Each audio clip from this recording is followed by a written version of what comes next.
Hello, it's me. So I didn't put out a video last week because I had done two the previous week and I kind of just wanted that to simmer. Never going to do that again. How was Valentine's Day? I didn't end up getting that black clutch. I ended up getting a pair. I saw this pair of shoes and I was like, I have to have this. So I changed my mind. Okay, that said, I keep finding myself, I don't know if it's some cosmic energy, but I keep finding myself in conversations in which there's just more and more justification for why women are treated badly. So I have one big question today. Why is it okay for men to mess up? Welcome to the show. This is Conversations with Sylvia.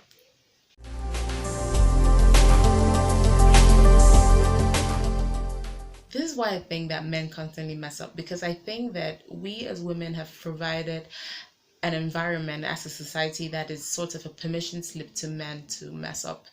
I said this in a previous video that I did, the one about marriage talk is enough already, and I made this statement of women are expected to be stellar in everything they do. We're expected to excel in school, cooking, cleaning, and every other thing in life.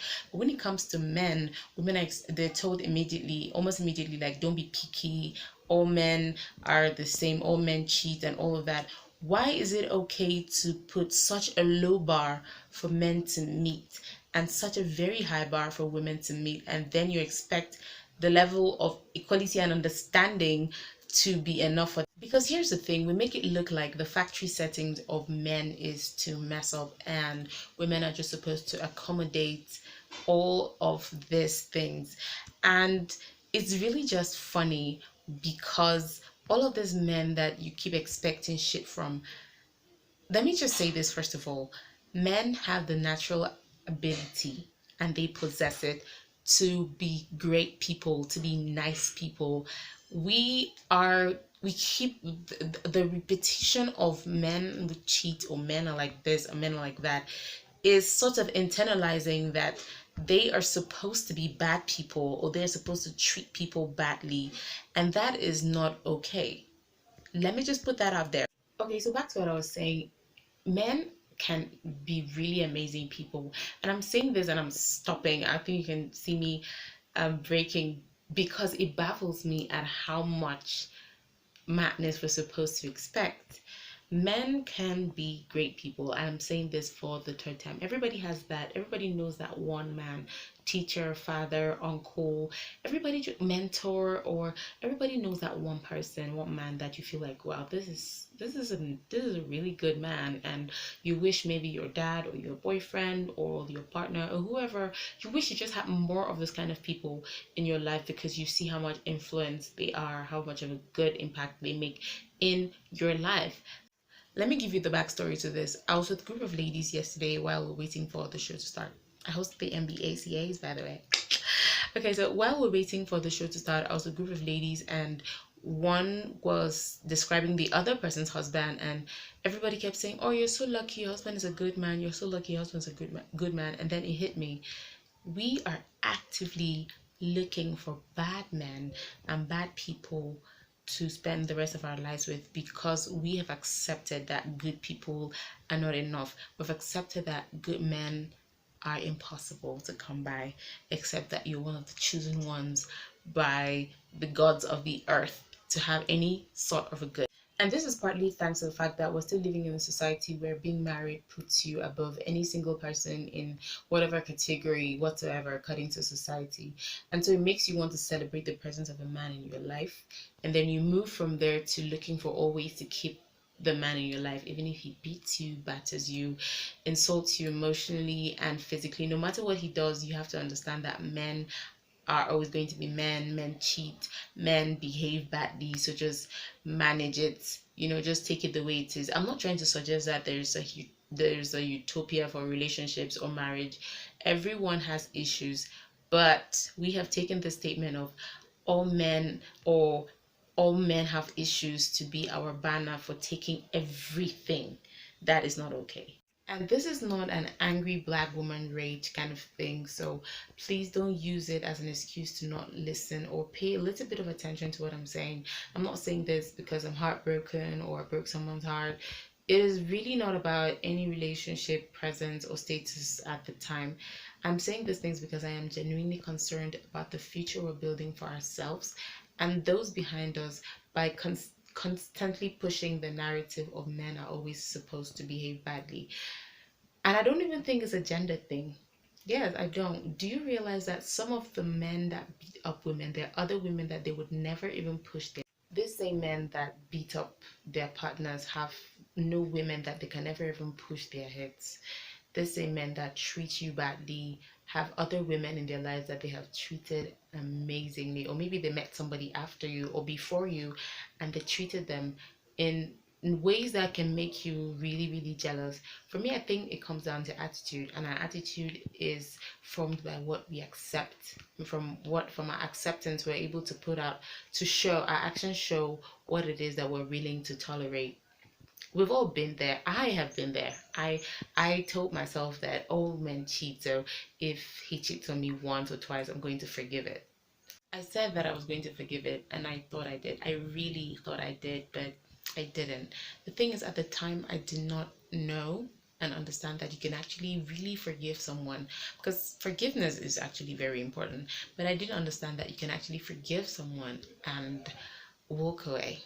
You get, like, you can actually forgive somebody and not have to be with them. Like, dating is not proof of forgiveness. I didn't understand that. I thought that a true show or true sign of forgiveness would be that I continued dating that person. But I was just building a volcano inside of me, and I erupted eventually because I can't, you can't fight it. But that brought me to understand that I have a very difficult time dealing with disloyalty because loyalty is a very big part of the attitude I accept for myself. So that means while I may tolerate a lot, disloyalty is something that I can't exactly stay around for long. So that was me. The other people that prefer to be beaten than cheated on, other people prefer different kinds of mixes generally, which is how human beings are. That brings me back to the point I was making about this not being a gender thing. It's a choice, because these same people that treat you badly treat other people better, so they can be better. The people that open the door for their colleagues but don't do it for their wives, and no, don't necessarily just assume that they're sleeping together. It's not always about that. It's about, that is not a gender thing. That is about the excuse me, that is about the respect that we have decided to command. That is principally about what we have decided to accept. And so the more and more we keep internalizing that men would always be men and bad people, we are just giving a bigger permission slip to be treated badly. We need to start talking against it. Bottom line, men can be good. Men are good, and they can be so much more than society has painted them to be. Because, growing up as a female, the summary of what older women would tell you is men are a mess, deal with it. And they can be so much more better. As women, as a society, we need to start communicating these expectations to them verbally and non-verbally, telling them, I know you can be so much more, and I actually want that because I'm putting in that much more. And how do we do this? First thing is self-love. Self-love is the only way that you take yourself from that place of being a flow mat to a place where you tell yourself, I don't deserve to be treated like this. And when that happens, your value emotionally and physically goes up. And your attitude changes as well, because you are beginning to understand and harness the power and the magic there is in being you. And so the people around you are going to notice that you have drawn a line between how much you're willing to take, and they generally just change in how they react to you, because now that they know that there's a limit to what you can take, they start to believe that losing you is actually a real option. And this cuts across to even our friendships with friends and family, just generally our relationships. And the second thing you need to do is to spread the word. And I'm not even talking about sharing this video. I'm honestly not doing this because for subscriptions or popularity. Like I said before, I'm genuinely concerned about the future we're building for ourselves and those people behind us. So spread the word. Start up the conversation on your own amongst your circle of friends or people you hang out with about how much it is not okay for us to keep expecting men to mess up when they can be so much more better, and when some of them just mess up because they're expected to mess up in the first place. So yeah, that is really, we really need to get the word out there. Remember, society is you, society is me. So no slacking. So did you like the video? Please give it a thumbs up and spread the word. There's a new YouTuber in town. I'm really looking forward to the comments on this one. I really want us to talk about it. Thank you so much for watching. Please remember to like if you like it, dislike it if you don't like it, and subscribe and share. I'm going to talk to you next week. Bye.